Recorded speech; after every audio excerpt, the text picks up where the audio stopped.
Happy morning, dear students. I am your RVR sir.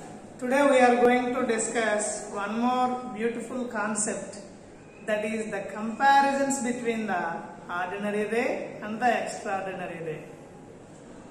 Anyhow, in the previous classes we have been discussing the various concepts in the polarization chapter. Now, in today's class, we are going to discuss the comparisons between the ordinary light ray and the extraordinary light ray.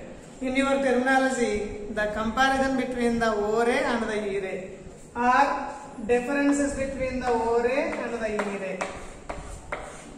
So, for the sake of better understanding, I am dividing this board into two parts. You should also divide your page into two parts. Name the left block as ordinary ray. Ordinary ray in the sense ordinary light ray. Within brackets, O ray.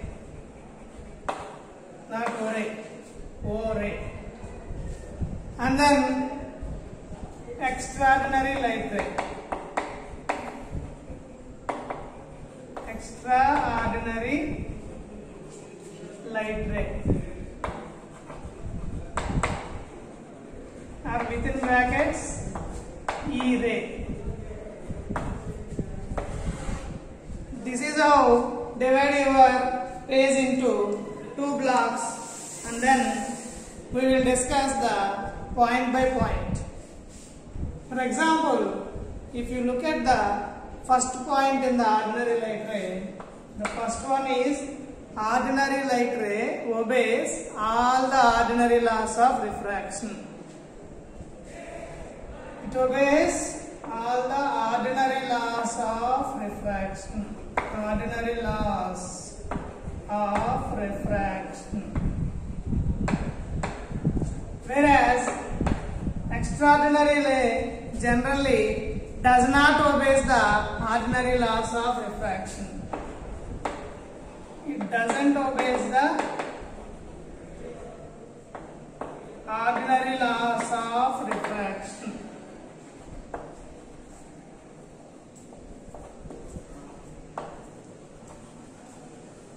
And the second important difference or comparison between ordinary ray and extraordinary ray is, the second point is, ordinary ray generally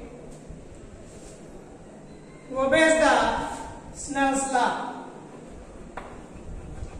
It obeys the Snell's law.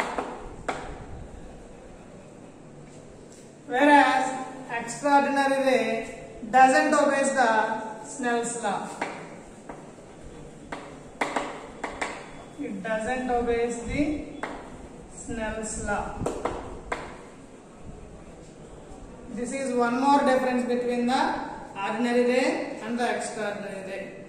And then, as ordinary ray obeys all the ordinary laws of refraction, and hence its refractive index is constant throughout the crystal in all directions. For the ordinary ray, the refractive index mu is constant in all directions. Or mu O, we can say that mu O indicates that refractive index for ordinary ray. Whereas in the case of extraordinary ray, mu E is not constant. Is not constant. It continuously varies with the direction. That is one more difference between the ordinary light ray and the extraordinary light ray. And then we have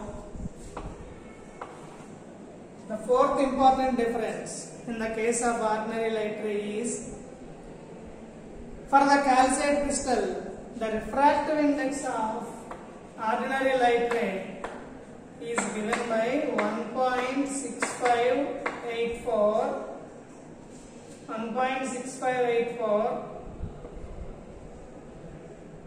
if it is illuminated with the sodium light, sodium yellow light.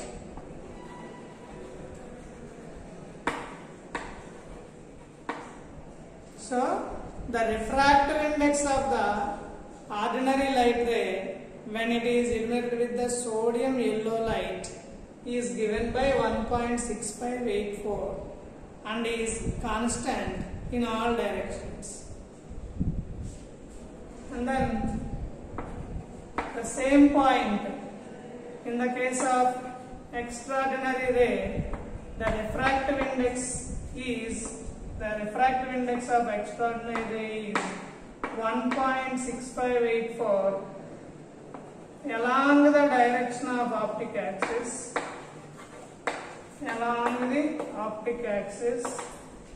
and its value is mu e equal to 1.4864 perpendicular to the optic axis.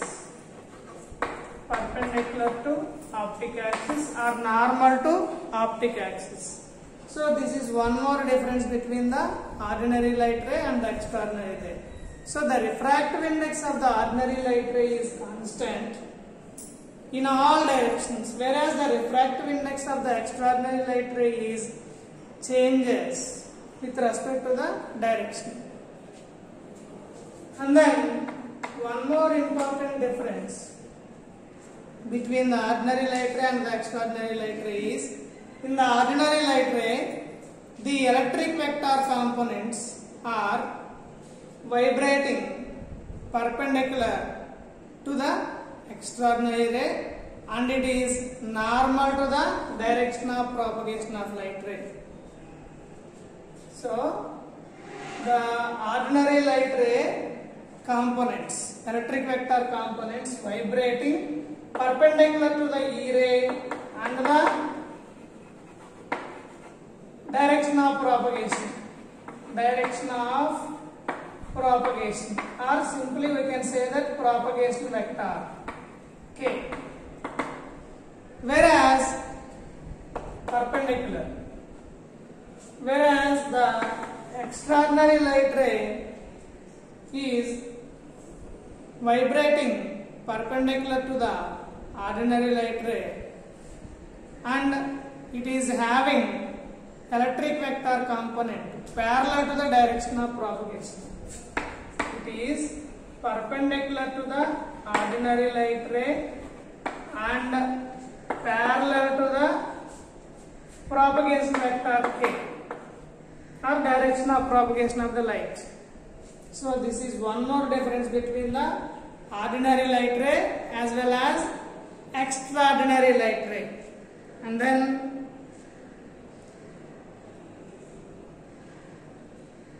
one more difference is the velocity of ordinary light ray inside the calcite crystal is less than extraordinary light ray.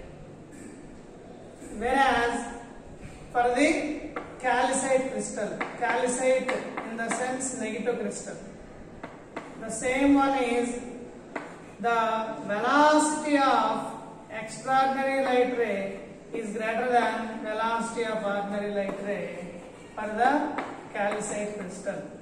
And one more point we need to discuss here is the velocity of ordinary light ray is constant in all directions, whereas the velocity of that is the seventh point, velocity of ordinary light ray is constant, whereas the velocity of extraordinary light ray is changes or varies with the direction.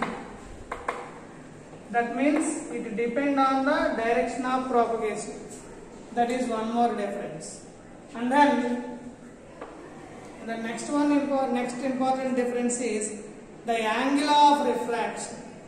The angle of refraction, that is we call it as RO, is less than RE for the calcite crystal inside the, whereas the angle of refraction RE is greater than RO in the calcite crystal, that is in the negative crystal.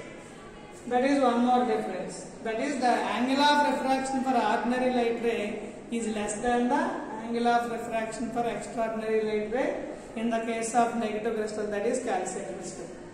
Similarly, the angle of refraction for the extraordinary light ray is greater than the angle of refraction for the ordinary light ray in the case of calcite crystal.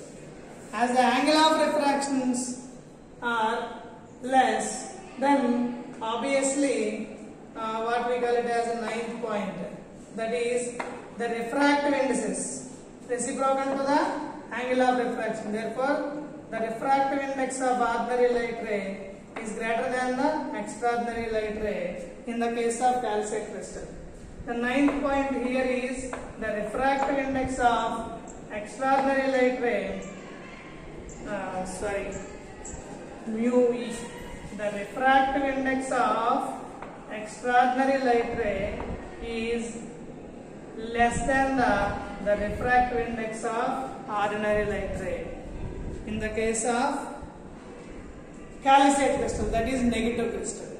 Now, the velocity already we discussed. In other words, we can say that the ordinary light ray travels faster than travels less than the extraordinary light ray inside the calcite crystal, that is negative crystal. That is 10th point. What is that point? The velocity of ordinary light ray travels less than the extraordinary light ray inside the calcite crystal or negative crystal. The same point here, what we call it as the extraordinary light ray travels faster than the ordinary light ray inside the what we call it as calcite crystal or negative crystal. That is the 10th one. Now coming to the 11th point, coming to the positive crystal. So in the case of positive crystal like quartz, velocity of ordinary light ray is greater than the velocity of extraordinary light ray. That is in the case of quartz crystal. The same 11th point here is the velocity of extraordinary light ray is less than the velocity of ordinary light ray in the case of quartz crystal, that is positive crystal. Calcite crystal is negative crystal. That is one more comparison between the ordinary light ray and the extraordinary light ray. And the 12th point is the angle of refraction RO is greater than RE in the case of positive crystal such as quartz crystal. Whereas the same point here is RE is less than RO in the case of quartz crystal, that is positive crystal. Here RE is less than in the sense the angle of refraction for RE, that is extraordinary light ray, is less than angle of refraction for ordinary light ray. And then one more important difference is here the refractive index of ordinary light ray is less than the refractive index of extraordinary light ray in the case of positive crystal, that is quartz crystal, because as the refractive index is reciprocal to the angle of refraction. So the same 13th point here is the what we call it as I need to write here. Then the refractive index of extraordinary light ray is greater than the ordinary light ray for the case of positive crystal such as quartz crystal. This is one more comparison or difference between the ordinary light ray and the extraordinary light ray. Last but not least, that is the 14th point here, that is in the case of positive crystal the ordinary light ray travels faster than the extraordinary light ray inside the positive crystal such as quartz crystal. Whereas in the case of 14th point in the case of extraordinary light ray is the extraordinary light ray travels less than the ordinary light ray inside the positive crystal such as quartz crystal. So these are all the comparisons between the ordinary light ray and the extraordinary light ray. So all of you note down it, as it is a very important concept in the subject point of view as well as in the exam point of view. Please all of you note down it. Thank you all.